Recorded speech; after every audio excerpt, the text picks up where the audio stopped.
I've been daily driving a Fold 4 for the last 2 years, which is why I was really excited for the Fold 6, because mine, if you can hear it, not in the greatest of shapes. So we're gonna check out the Fold 6, see what they've actually improved in the last 2 years. Oh wow, we got the gray version. Very nice. Is there anything else? Did it not come with the cable? Oh, thank goodness. I was gonna say, first they take away the wall wart, then they take away the cable. Okay, good. We just got a USB-C to C here. Feels like about 3.5 feet, so from the wall to your nightstand, probably fine, but I don't know. I like my 10-meter one at home. 10 foot. 10 foot one.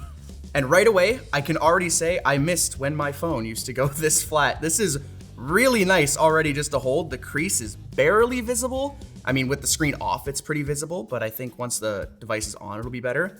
But that camera bump, holy cow. Why not just make the phone that thick and then you get like extra battery? That is ridiculous. They moved the flash off to the side on this one instead of underneath. Looks like USB-C on the right side once it's open. Down-firing speaker, top speaker here, some of your mics. There is an under-screen camera on the open screen. And then on the, oh, man, that is a stiff hinge, but I guess, again, maybe it just needs to be worn in a little bit. And then there's just under screen camera on the front here. We've got our volume and our fingerprint power button on this side here, as well as our SIM card on this side here, which is very nice to see that it will take a physical SIM card instead of just an eSIM. The inside screen is 7.6 inches diagonally, and then the front screen is 6.3, which is actually 0.1 bigger than the Fold 5, just because they've changed the pixel count of both the vertical and the horizontal on the cover screen here. The old screen was 904 pixels across, and this one is 969. Nice, it's a small number difference, but I think it feels like wider than my original one. I can't quite tell just initially. It definitely has some body changes. You'll notice that this screen on the new one definitely sits more like flush and flat, whereas mine kind of has a slight angle to it, which I think is nice, but again, that camera bump, man, just really annoying. To be fair, I didn't like it on this one. But let's turn it on and see what we can see here, but not after you hear a word from our sponsor. Oh God, dbrand's the sponsor? Yep, they have their new case hardened skins where you get a 3% chance of getting their rare blue gem skin. So find it and apply it. I hate stickers. We'll find it one day. Where did you not put it in here? It's like that meme of the guy just mining. One day he'll hit it big. Oh my God, it's this one. It was in the first pile. Okay, well, screw you, dbrand. Oh, okay, this is kind of pretty. Never mind, no, it's not. I won't give it to them. Holy, look at that gloss. Alrighty, that's kind of cool. I'm gonna cover our asset sticker. Oh, okay, I actually f***ed up like really bad. Take a look, Belle. Oh my God. Skill issue, Elijah, come on now. Oh, he got it. Thanks, Dad. All right, that does actually give it some nice bling. No, you're not supposed to put that part on. That doesn't go on. Yes, it is. It's the outside. No, it's not. It's the outside, brother. This doesn't go on. Yes, it does. Oh, it does fit. Alrighty, I guess it looks pretty sick when it's on there. If you guys want to buy the case hardened skin, head over to shortlinus.com and you can also have a 3% chance to get the blue gem skin. Well, because I don't think it represents dbrand the best if I want to take it off, because it's got our asset sticker bump under it. All right, so I'm gonna remove it. I'm sorry, dbrand. I'll steal it and put it on my phone later. You took the asset tag with it. Oh, oh, there we go. Both screens turning on during the boot up, just like classic. Wow, this is a very bright screen, which makes sense. Labs tested it and actually got a little bit higher than the 2600 nits that Samsung claims. They got 2800 on the middle screen here and 2700 on the front screen, which I think is over 700 nits brighter than last generation, which is honestly pretty impressive. For a phone that naturally has a pretty reflective screen, it's gonna really help in those outside situations where you're watching a YouTube video or playing a game.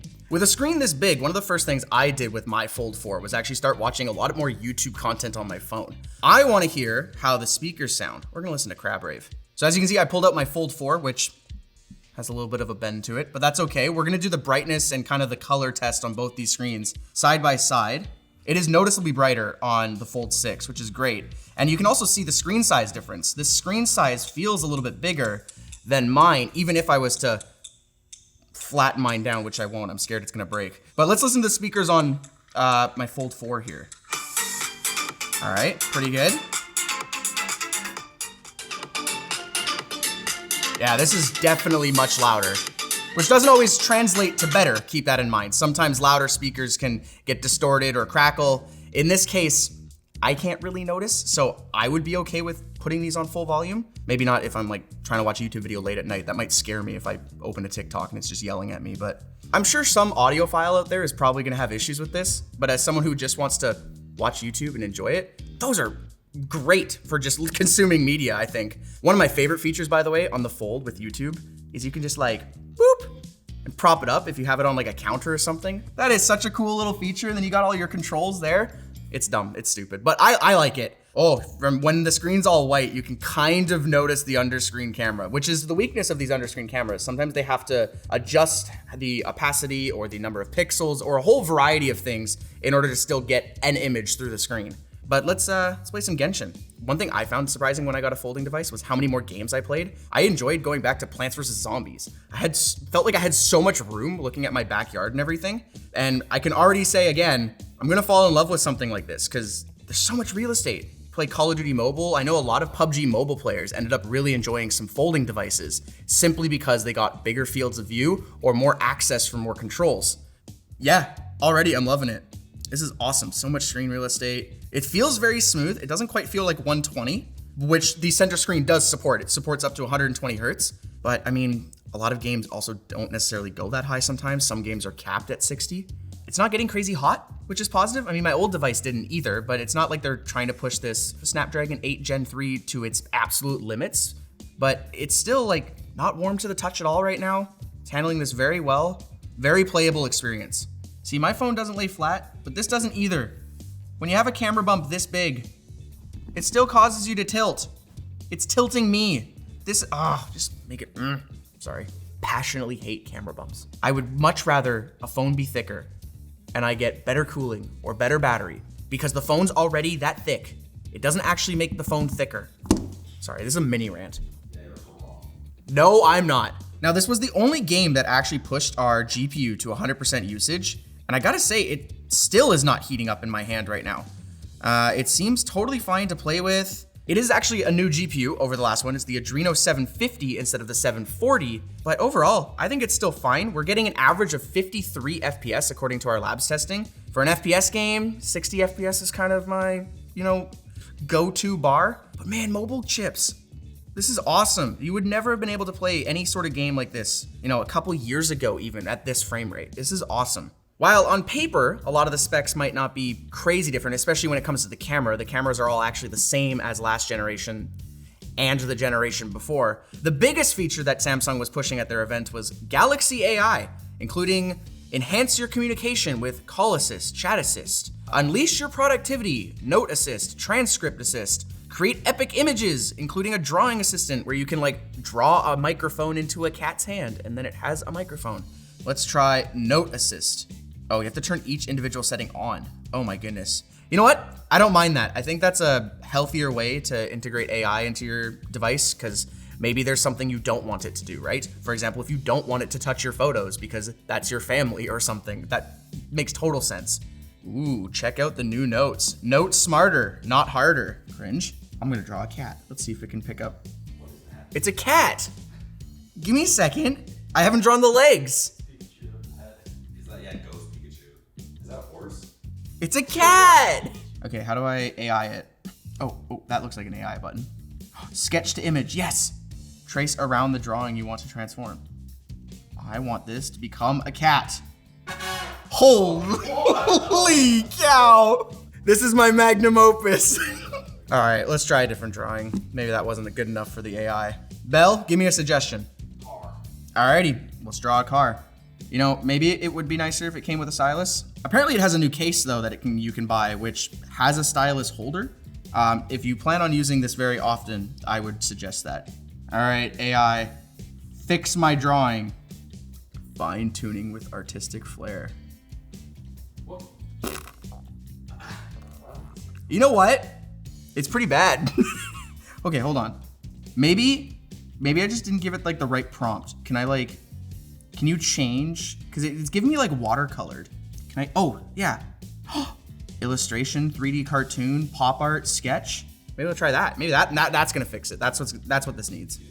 Oh, okay. That's pretty cute. That looked awesome. Oh, I love it. It's kind of cool. There's a lot of features that can help you. In the commercial for this, they showed someone kind of having the translated text to Spanish or something on the other side while they write English. It's kind of nice. I don't travel and I'm not an artist. So for me, all these AI features are just meh, but maybe everyone to each their own, you know? Another thing they talked about was this is gonna get 7 OS revisions and 7 years of security updates, which honestly, kudos.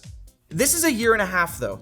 I'm not holding this phone for 7 years. So unless this device can actually hold up over those 7 years, that promise is useless to me. And I think it's gonna be useless to a lot of people, especially because the screen repair on it is so expensive. When I got a quote to get mine fixed, I could just buy another flagship phone.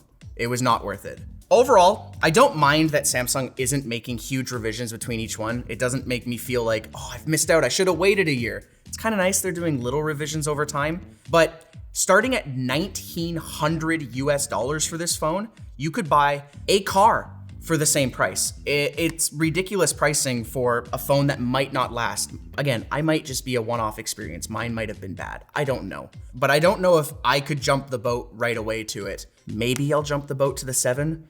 I don't know. You guys can make your own opinions on it.